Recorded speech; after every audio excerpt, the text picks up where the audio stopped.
Hello, everyone. I hope you've had a good week. It's been a while since I've posted anything, so I thought I'd make a short video today.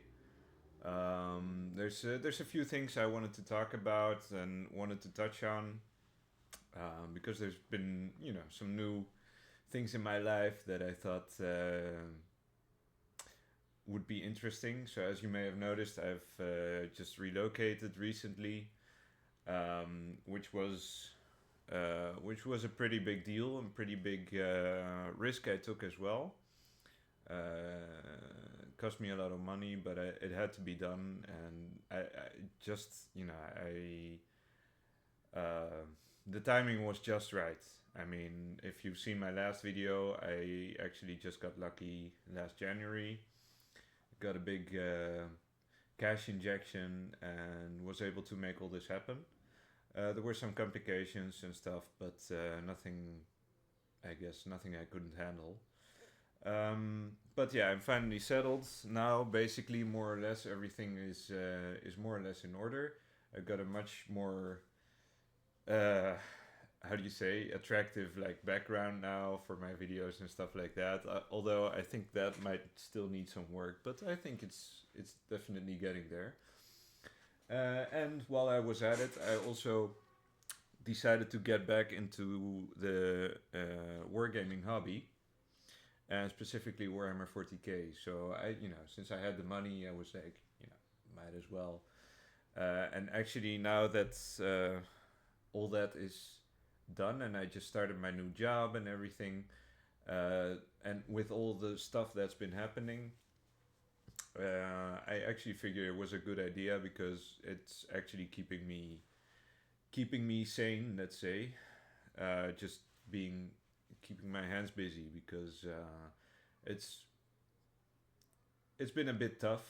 I think things will calm down and I'll be able to make everything work again. But just this first month has been a bit,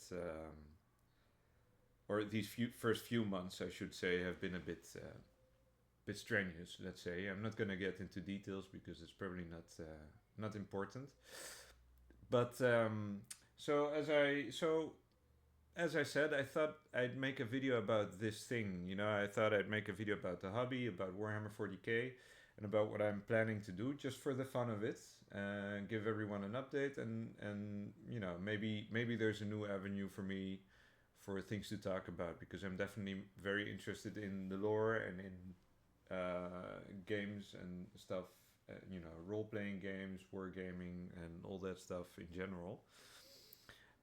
So um, basically, what happens is when I was looking, when I got that money, I was like, okay, I mean, I can keep a portion for myself, so I had set some money aside, and I was looking into miniatures. Initially, I was looking into miniatures for role playing games, but then I was like, yeah, I already have a lot of those. I have already plenty of like generic minis that I still need to paint, by the way.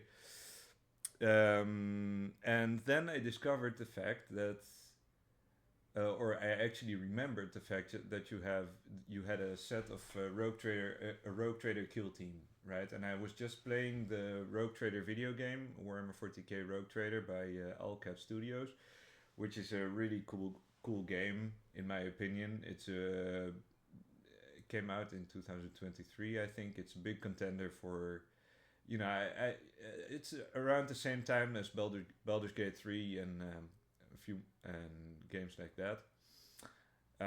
But it's a very like how should I say, like very um, a very heady game, like a lot of reading, a lot of like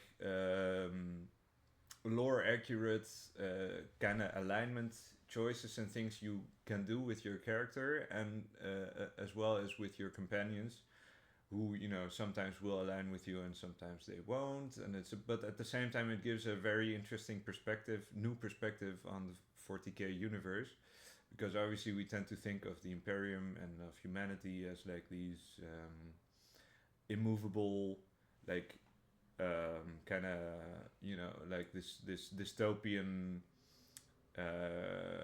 fascist state. Well, I wouldn't say fascist exactly, but like hegemony, you know, where people are kind of stuck in their ways and everything moves at a super slow pace and stuff like that. But obviously, as a rogue trader in that game, and I should probably get into what those are in a minute. Actually, I should go into those right now. So, rogue traders are basically these people that have been assigned by the Imperium to explore unexplored territory to expand the borders of the empire. So they fly around in their own ship. You know, and usually we're talking about these Battlefleet Gothic giant super ships, which are basically whose crew is basically a whole city inside and stuff like that. So they have all the freedom, and they basically have the license to do anything they want, right? So they're actually allowed, to some degree at least, to trade with Xenos, which for everyone else in the Empire is almost impossible to do.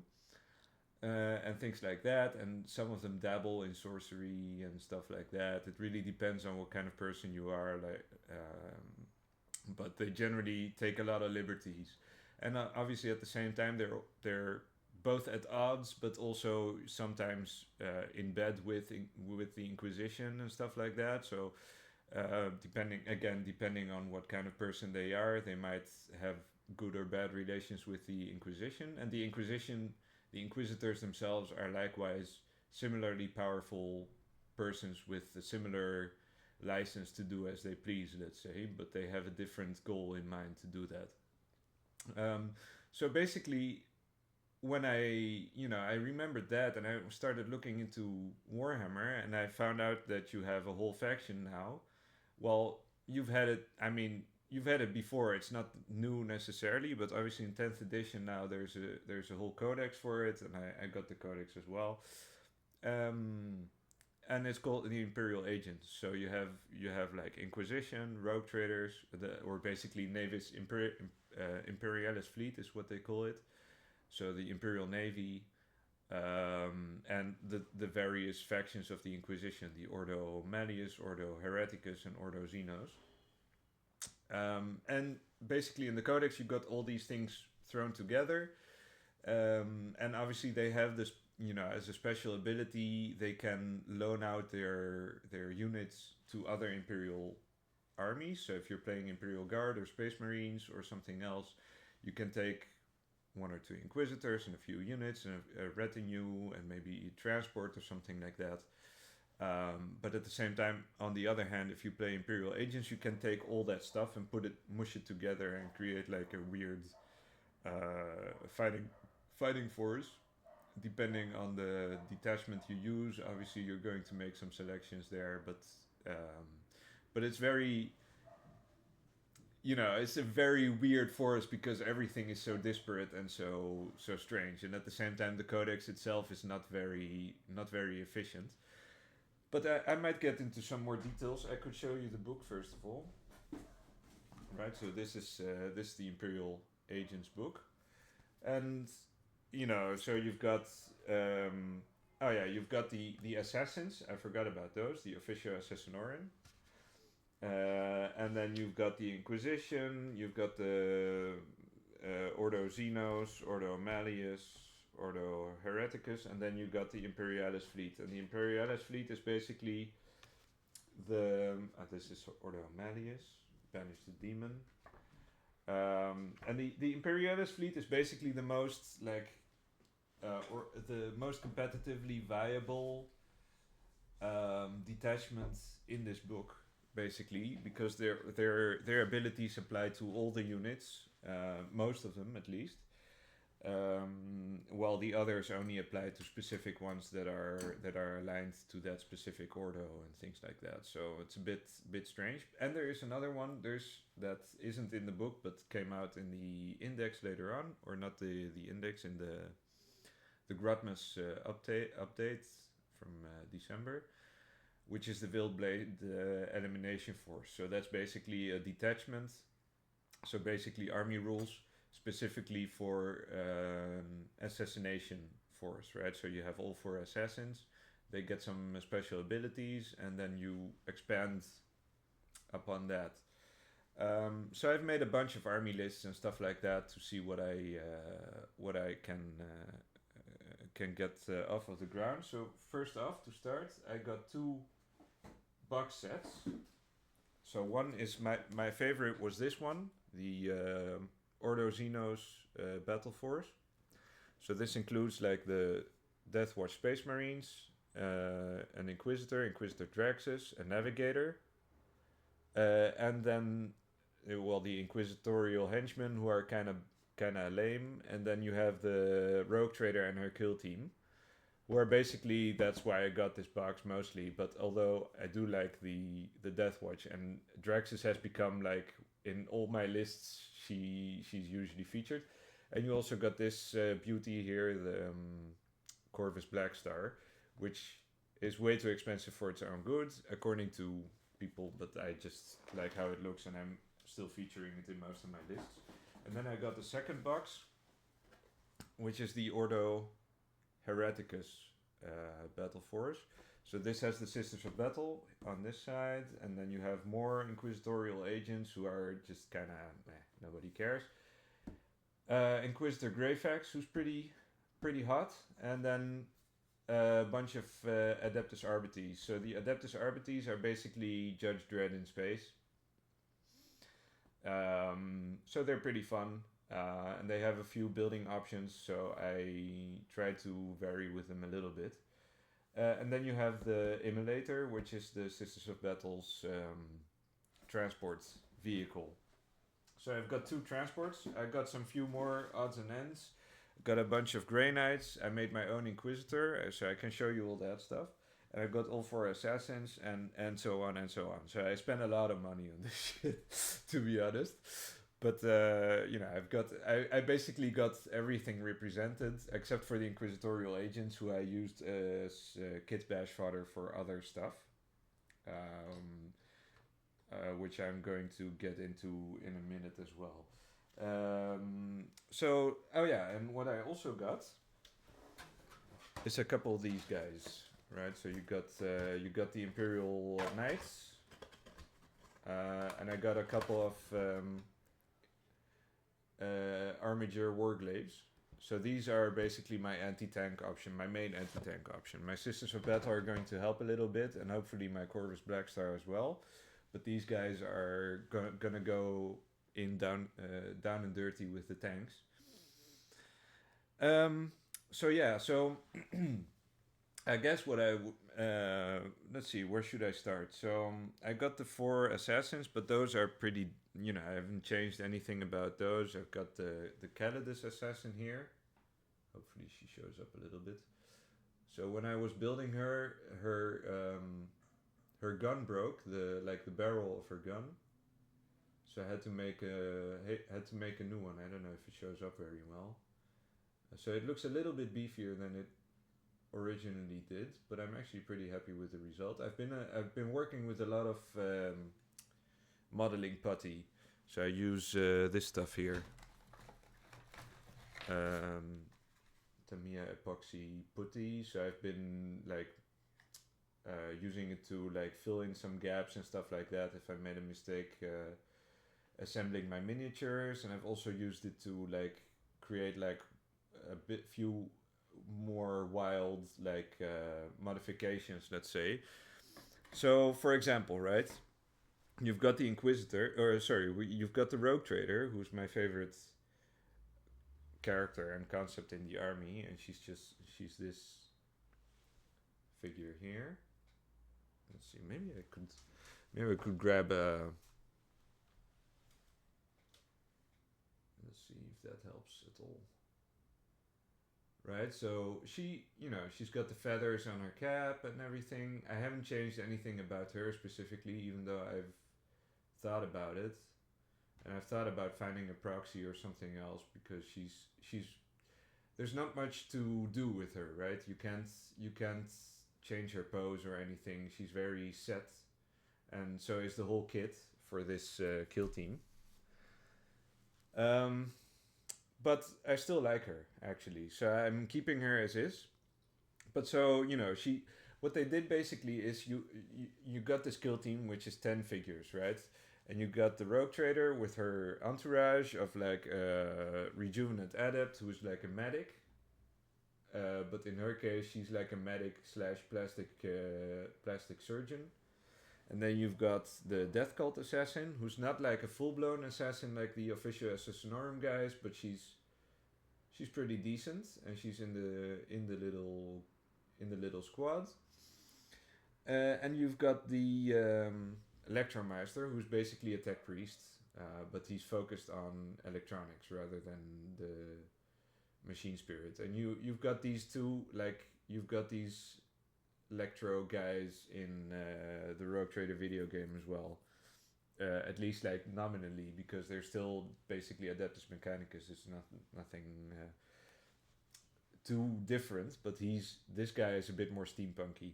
But then they have like, so you got these four, and then you got 5 plus 1, so 5 soldiers who are the Navy, the Voidsmen at arms, right? So this is the Void Master, who's like the sergeant.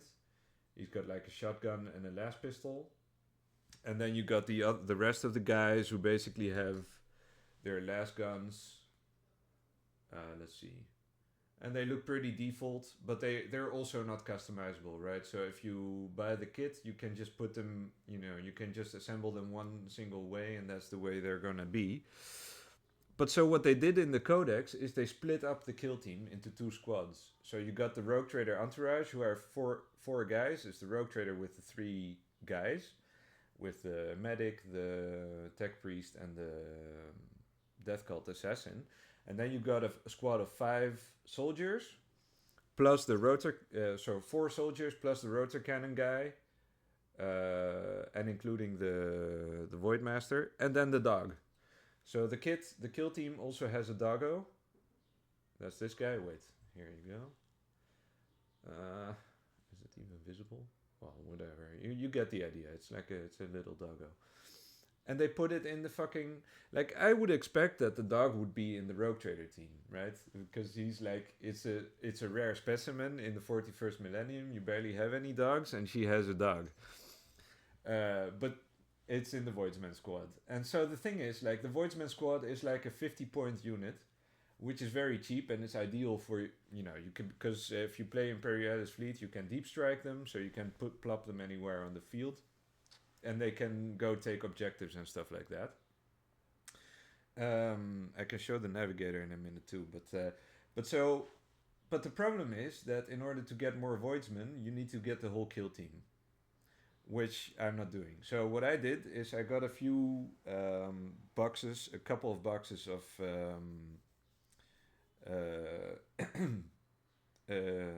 what are they called? Tempestus Science, right? So the Tempestus Science are like the elite of the Imperial Guard, and they have a very similar MO to the Voidsman guys, because they also deep strike.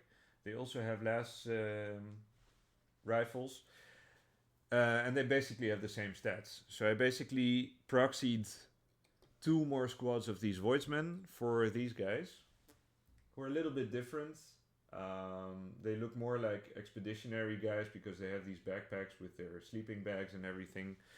But I mixed them up, right? So I added a few normal Imperial Guardsmen as well. So this one, for example, I don't know if it's very visible. I have the photos online as well, so I've got better pictures. I could post a link in the description or whatever, but I don't know. So this guy, this girl, actually, it's a female guardsman. I've added some of that putty and made her a sleeve here, and she's basically a mechanic, custom made, and I added like an oxygen tank on her back and stuff like that. So I'm really happy with her. So she's one of my favorite Voidsmen. So because even though the vanilla box of the Voidsman is kind of boring and you can just only assemble it one way, if you proxy them this way, so for example, instead of the rotor cannon guy, right? So I have the rotor cannon, But then in the second squad, I made a servitor, right? And I got the servitor from the inquisitorial agents, which is why I'm not using them. And I gave him a whole fucking assault cannon from my Corvus Blackstar, from the airplane, from the VTOL, from the hovercraft. So he's got a whole giant fucking gun on his shoulder. So he's kind of like an anime character in my Voidsman squad. So I'm really happy with that. And then instead of a dog for this particular squad, I've taken this guy who's a little monkey robot monkey, and he's kind of lore accurate because Inquisitors and Rogue Traders are known to have these monkey companions sometimes who are called the Jokero weaponsmiths, and they are allegedly some sort of alien race that look like orangutans, and they build weapons for some reason. They just they can't talk or anything, but they have a knack for tinkering and engineering, and they make like these weird weapons.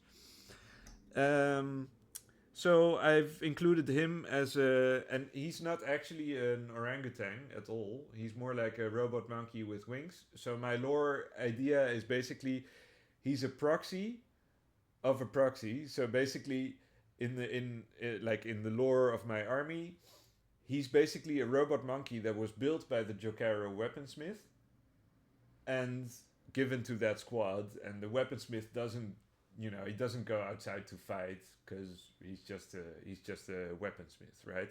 But he can build a robot to help out, right? So instead of because the Jokero weaponsmith had a bunch of buffs he could give your squad and stuff, and he could give you special ammunition and stuff like that. But unfortunately, he's no longer legal in the game, so I'm not using him as such. I'm using it as a proxy for a dog, right? So that's that. And I got a few more like this. So I got another squad that's more of a traditional Voidsman squad, right? So here's the Voidmaster, and he's built off of let's see if I can get the picture right. That's so annoying. He's built off of a Tempestus Scion as well, and he's got this big jacket, and then servo skull, and then shotgun here and everything. So I'm really, really happy with this guy. And then this squad, so there's a few more Tempestus Scions. I like this guy as well with the dagger and the last pistol, and then he has the last rifle on his back, on his backpack. But then the funniest thing is then they actually do have a dog, and it's a little puppy like that. And I got this from Reaper Miniatures. So I'm just using that as a dog. And because this one is so small, and there's probably going to be people who complain about the line of sight, because this one is easier to hide, I decided to make the Voidmaster a bit bigger and have all this stuff around. He also got a feather in his beret, by the way. I'm not sure if it's visible. It should be here, this thing. So I decided to make him a bit taller, so they're a bit more visible to compensate for the doggy. So those are my Voidsmen. Then we have the Navy Breachers, and those are pretty fun as well. I've made 2 squads of these, 2 of 10. And those are basically your spacesuit wearing guys. And they look a lot like the main character from Dead Space. So they're kind of like these... so they're basically boarding specialists, right? So they're space soldiers with their space suits, but they have shotguns and axes and melta guns and stuff like that. And their weaponry is designed to basically break through enemy hulls and stuff like that. And they have the armor and stuff to back that up. So they're actually one of the stronger units in the Codex, in the Imperial Agents Codex. So those are pretty fun. And then you have the Subductors. Those are the Adeptus Arbites the Space Cops. So they have the shields. The Subductors specifically have the shields, but you can build them with this one box set. You can build 3 different squads. So I made 1 squad of Subductors. I got 2 of those kits. And the other I decided to make into Vigilant squads, into a Vigilant squad. But I also decided to give them some different weapons to make them a little bit more flexible, so I can use them either as vigilant or as exaction squads. But they all have the shotguns and like the vigilance, just to make sure that they're.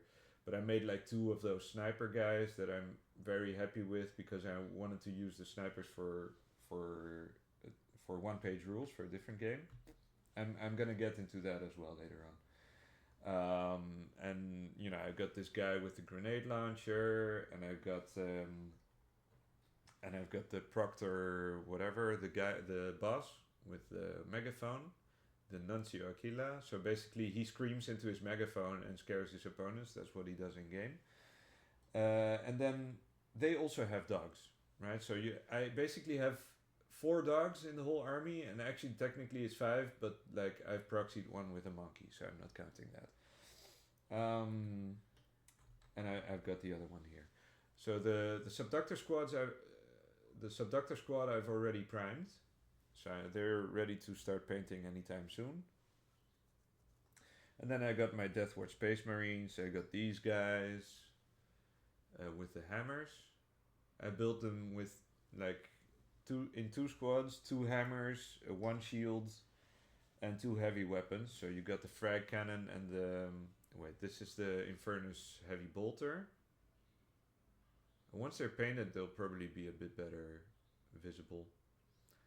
The Infernus heavy bolter, which is like a cross between a flamer and a bolter and a heavy bolter, and then you got the frag cannon, which is basically a grenade launcher, but like in like pretty extreme, like because it's basically an automatic grenade launcher. And then you have like my Inquisitors, my Inquisitor Draxus with her little dragon on her arm and her Eldar weapon. And you have Inquisitor Greyfax, who I love very much, but I can't use her very much, but I still like the miniature. Oh yeah, my Sisters of Battle.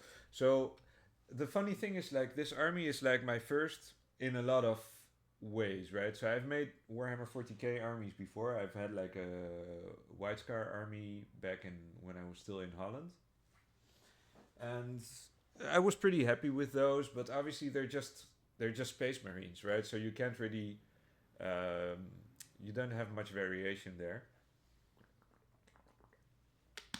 Although White Scars are pretty wild because they're all motorcycles and stuff like that.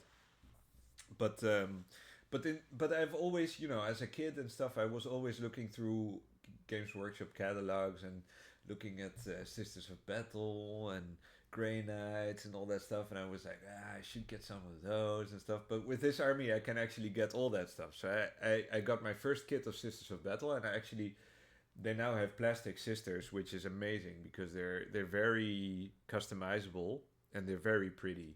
So you got the sergeant or the superior, the sister superior here with a combi bolter and a power sword, and you got the sister of battle with a heavy weapon with a multi-melta. They're not very visible. Well, anyway, this is kind of an exercise in futility at any rate. You got the Simulacrum Imperialis, which is like super extra. The Sisters of Battle are very baroque, let's say. And then I have this chick, she's I don't know, I just kind of like her. She's just a regular sister, but like I gave her this little dove there, and she has like this bolter with a scope, so she's a bit, but like she has a very childlike face, so she's like the symbol of purity of the squad. Like she's very innocent and very cute. And then so those are my sisters, and then I have my Grey Knights, whom I also customized very heavily, because it's a very flexible kit. So for example, I made this guy who looks very much like a librarian. It's not very visible, but he's not wearing a helmet, and he's like, his face is a bit, he looks like an old man, you know, and he does like this. So it looks, and when I make it like it looks like he's putting a hex on someone, you know, or like marking someone for his squad and stuff. But then you have this guy who looks a bit, you know, a bit more wild, and he's got the bones on his crotch and everything, and he's got and he like on his heraldry, because the Grey Knights have like the shields, on one side, on the left side, and he's hung like a demon skull as a trophy on there, and at the same time he's holding a demon's head, and he's got like his sword like that. So I'm really, I'm really happy with that pose. So yeah, I got a bunch of guys like this. Oh yeah, I got this guy for example. He's dual wielding or force swords, so he's holding them like a ninja like this. And stuff like that. So they're all like very wacky, but they all basically have the same stats except for a couple of them who are like the apothecaries and stuff, can basically like heal their squad mates. So those are really nice to have. And I've got the flamer guys who have like incinerator like this. And then, most importantly, I made my own Inquisitor. So she was like the missing piece that I hadn't figured out yet. So in the Codex, you have one figure which is you have three named Inquisitors. You have Inquisitor Cotias, who looks ugly as shit. Then you have Inquisitor Draxus, who is amazing, and then you have Inquisitor Greyfax, who's kind of but Inquisitor Draxus and Greyfax both look really good, so I wanted to use those. But then you have the unnamed Inquisitor, who's just Inquisitor, and you have few options to customize them a little bit. So I made my own, and the way I did that is I used novitiates. I got a novitiates box set of Sisters of Battle, another kill team I got, and the novitiates are basically like sisters in training, but they have one figure who's on a bigger base, and she's the novitiate superior, but she looks very like, she looks kind of like a canoness actually. So she looks like a super important Sister of Battle type figure. So I turned her into an Inquisitor. So I gave her a combi bolter. So I removed she had a hand with a plasma pistol. So I removed that. So I had to cut off the plasma pistol off the hand like this. And then I added on the combi bolter, and I added a little bit of putty there to make it look more natural. And she looks really good, in my opinion. The only thing that bothers me a little bit is that the bolter tends to, if you take a picture of it, or if you look at her from the front, the bolter tends to be in front of her face, but at the same time it doesn't bother me all that much because you can still look through it, and she might be inspecting her gun or something as she walks up to you, something like that. But she's just perfect for an Inquisitor. So she's my unnamed Inquisitor. She's obviously the unnamed Inquisitor can go with almost any squad in the Codex, right? So Inquisitor Draxus can only go with Navy Breachers, Death Watch, and Inquisitorial Agents. Greyfax can only go with Arbites, Sisters of Battle, and Inquisitorial Agents. But the unnamed Inquisitor can go with... Cotias can only go with Grey Knights and Inquisitorial Agents. So he has the fewest options. But the unnamed Inquisitor can go with Grey Knights, with Sisters of Battle, with Adeptus Arbites, with Navy Breachers, with Death Watch, basically anything or all the squads that matter. So I put her with the Grey Knights, and I'm going to make another custom Inquisitor as well for my big 3,000 point army, but I haven't gotten around to that yet. I've got some other odds and ends as well.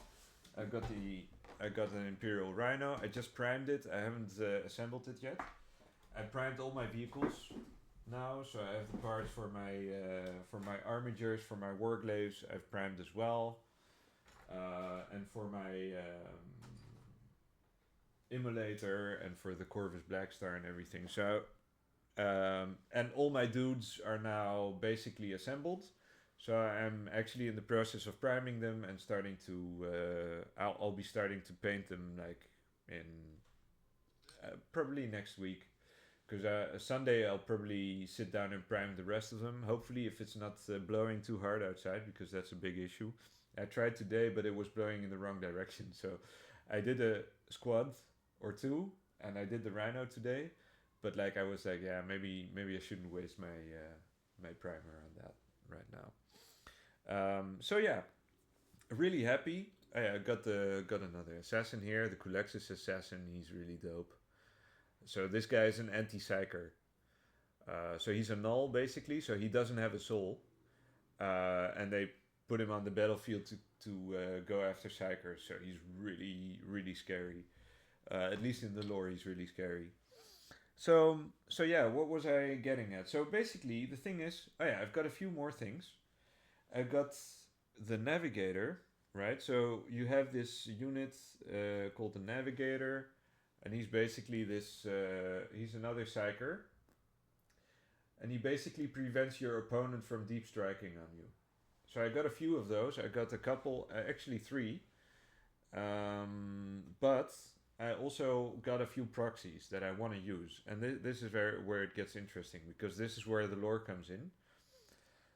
So I got two figures. I got Ephrael Stern and Kiganil, right? And Kiganil is an Eldar for first off, right? The Codex obviously doesn't have any Eldari miniatures, even though technically Inquisitors and Rogue Traders are pretty well known for having like dealings with Xenos and stuff like that. And I mean, Inquisitor Draxus has a whole Eldari needle rifle or something. I don't remember what they're called, but it's an Eldari rifle. But then you have Ephrael Stern, and Ephrael Stern is a very interesting character. So she's from an old comic called Demonifuge, and I've got it right here. I just prepared it just for this video. And it's about the Sister of Battle, who basically, during a mission, she just appears out of, she got lost on some planet somewhere, and she lost her memory and stuff. But then they put her like in a cell, and she keeps writing a bunch of like occult symbols and stuff on the walls and stuff like that. So they set out to investigate together with an Inquisitor. And they go to this planet, and then they find out that there was a lost Sisters of Battle, lost convent of Sisters of Battle there that was studying chaos, that was studying Slanesh specifically. And some demon appeared, and he like skinned them all alive and put them together in like one cage. All their skins, and he created like a big thing, and there was like a big psychic beacon, and so that's they were still alive, so their souls were still in there, and they were being tortured and whatever, and so they gave all their powers to Ephrael Stern, to the protagonist. And so she's a pariah. She has all these not psychic powers, and she has all this knowledge about Slanesh and how to destroy them and whatever. And she makes an Eldar friend who's like who's Harlequin, a pariah Harlequin as well, and so they go on adventures together, and it's like kind of weird stuff. I mean, the story was never really finished, I think, but there's like a special edition and stuff which has all the chapters that came out and stuff like that, and then you have these miniatures. So with her, I changed her head as well. I didn't like the original head, so I gave her a normal Sisters of Battle head, and then I stuck on some more putty on her hair to make it look like she's, like it's blowing in different directions. So I think actually thinks she looks really good, but it's not very visible here right now. But it's kind of this Super Saiyan effect, where the hair flies in all directions, but not as extreme as the original. But so these two I'm going to use as navigator proxies when possible. So basically, with most of my proxies, I'll be like, I have a proxy here that I'd like to use, but I also have the original miniature. Is it okay if I use it? I was also thinking, for example, because I have the Vindicare assassin here, who's basically a sniper. Let's see where I have him here. Right, it's just a sniper guy, and I've got the Blackstone Fortress box, which has an Eldari sniper, and I was thinking maybe I can use her as a proxy for him, for example, like at times, but I'm not sure how necessary that is. But yeah, there's some ideas there. But so basically, the thing is, the reason there's several reasons why I'm building this specific army, right? So one of them is because, as I said, as a child, I always wanted to have some Sisters of Battle, some Grey Knights, and stuff like that. And this is basically an army where I can put all that together and just make something I like. And even though the codex isn't very good and the army isn't thought to be particularly effective, like in terms of how competitive it is, um, it's still a really cool aesthetic, and putting all these agents together and being able to like proxy some stuff and customize some stuff and make them yours and stuff. And that's really what I like about the game and about the hobby, But the problem obviously is that 40k, not 40k, Games Workshop doesn't really want you to do that kind of thing anymore all that much. So 40k is kind of, and I mean, 10th edition, which is the current edition of 40k, is already on its last legs. So it's gonna be changing soon probably, and God only knows if any of this will be legal when the new edition comes out. So at the same time, I'm obviously also looking into one-page rules, into Trench Crusade and things like that. And I'm just making an army that I can hopefully use in different systems. So in OPR, you have basically the same factions. It's basically 40k as well. So you have Human Inquisition, and you can use Inquisitors as your proxies for your Rogue Trader and for your whatever. You also have the Assassins. And already made like a 3,000 point army in OPR in Grimdark Future with basically like 17 miniatures, right? So I have 4 Assassins, 3 Inquisitors, 3 Grey Knights, 3 Deathwatch Space Marines, and 5 Sisters of Battle. And then like the Corvus Blackstar and the Immolator. And that's basically it. And then you have like 17 models and you have like a 3,000 point army, which is like a 3,000 point army is basically like playing, in OPR you'd be playing like 2-hour games, right? 2,000 points would be like three quarters of an hour or something.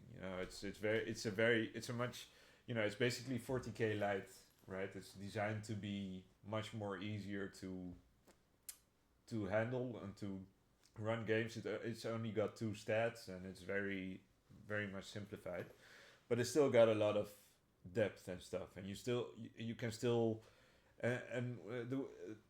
the other thing I like about it is that you can mix and match armies however you please, right? So if you want Eldari in your force, you can just take them and plop them in, and you can even use their transports so you can make a Space Marine Eldar alliance, and you can have Space Marines go on your Eldar transport if you like, or the other way around, whatever you want. So it's much more free, much more easy. You need fewer models, so I can just paint like 17 of these and have a battle ready army basically, or not even 17. Like I have another list for my Deathwatch bikers, because I also got a few more miniatures that I got years ago that are no longer legal in 40k, but I can build them for OPR, and they're Space Marine bikers. I've got a biker librarian and a biker tech marine, and basically with those 2 squads plus the characters, I already got a 2,000 point army ready to go, right? So I just need to assemble and paint them. It's probably going to be a side project at some point, which I've been putting off for like basically a decade almost. So it's time I actually assembled those miniatures. I'm actually really happy I still got those now that I discovered OPR, So I don't know. The thing is, but at the same time, I also suspect, or at least I hope, or like I do think that these miniatures, because they're so universal, right? You have the Grey Knights, you have the Sisters of Battle, you have some Space Marines. Those aren't going anywhere, and the 4 Assassins and the Inquisitors. It's basically just the core of 40k, right? So even if a new edition comes around, right, maybe the Arbites, maybe like the Subductors might get, these shield guys. These are very good. So maybe those might get how do you say, like nerfed in the next edition. But then, hopefully, because I made these guys as well, and they're a bit more generic. Hopefully, I can kind of increase the longevity of my army. Let's say for official play if necessary. But the thing is about official play. I mean, I've been trying to to learn the rules and stuff like that, but then you need a bunch of decks for your secondary objectives and all that stuff like that, and it's just pissing me off. I basically I'm already kind of fucking done with 40k 10th edition. I don't know. I don't even know if I can even play that. I I really like the miniatures, and I really want to make that army, and I like the lore. I really want to make a rogue trader army, or an inquisitorial army, or whatever. But I can't play 40k. Like it's just, I mean, I might try.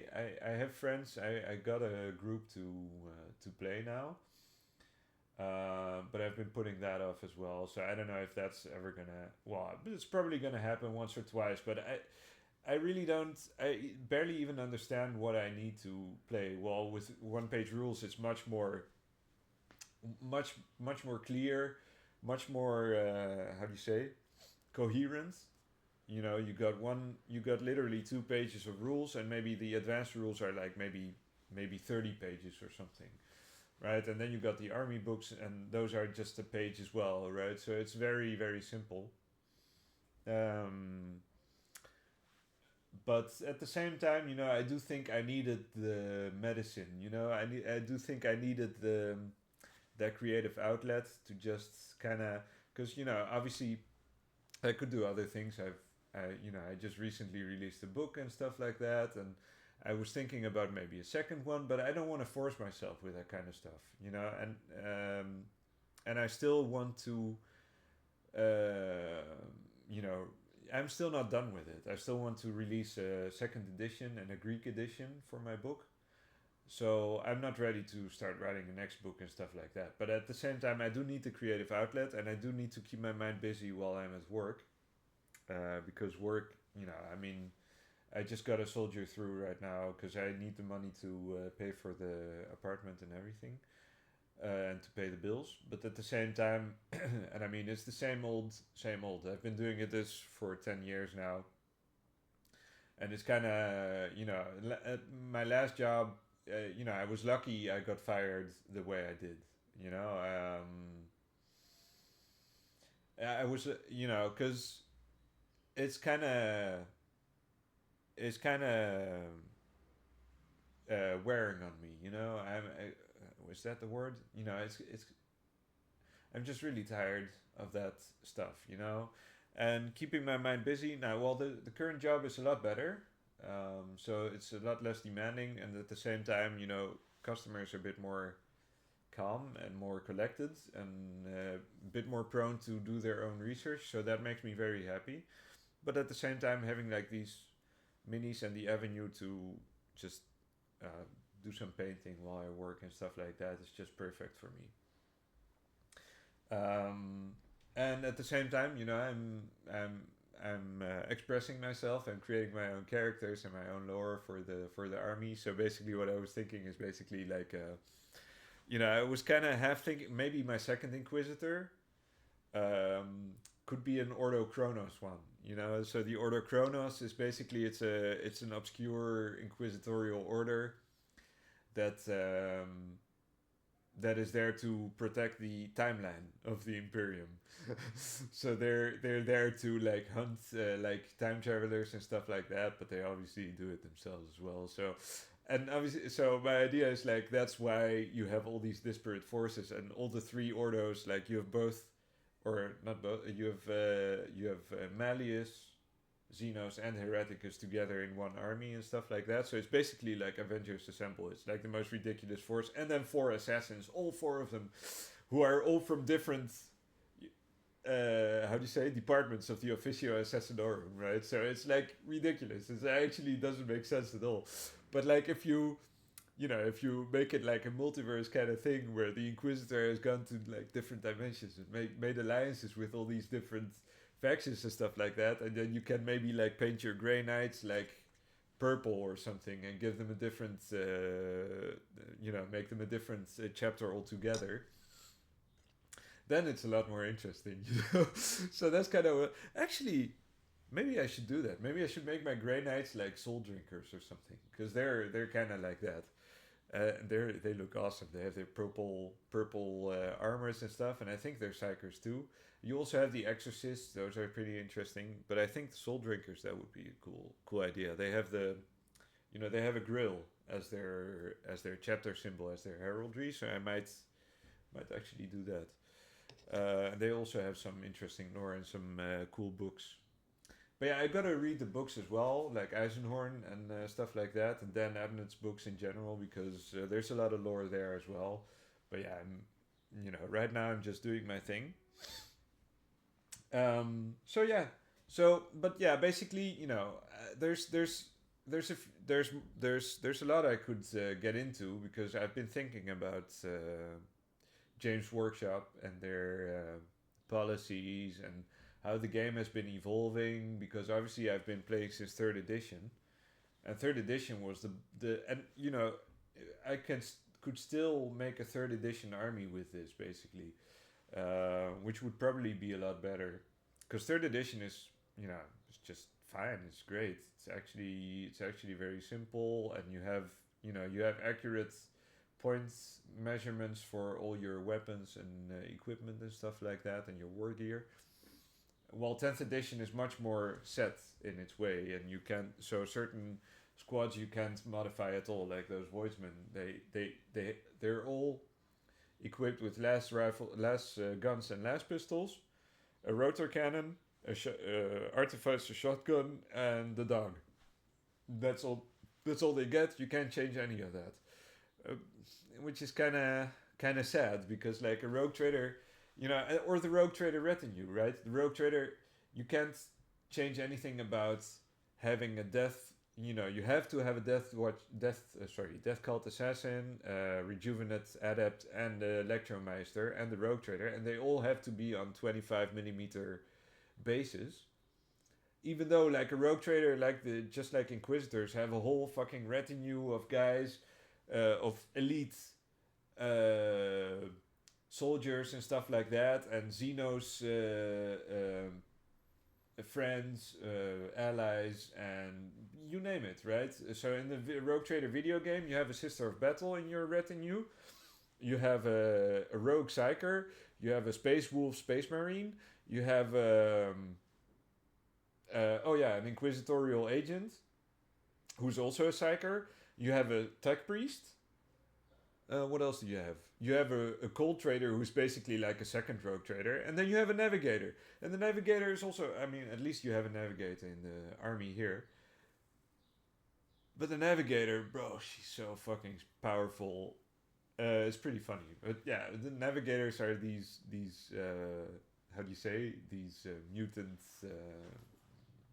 They're basically mutants that have a third eye, and they can see through the warp and navigate through the warp and stuff like that. So they're necessary for your Imperial battleships to travel through the warp and stuff.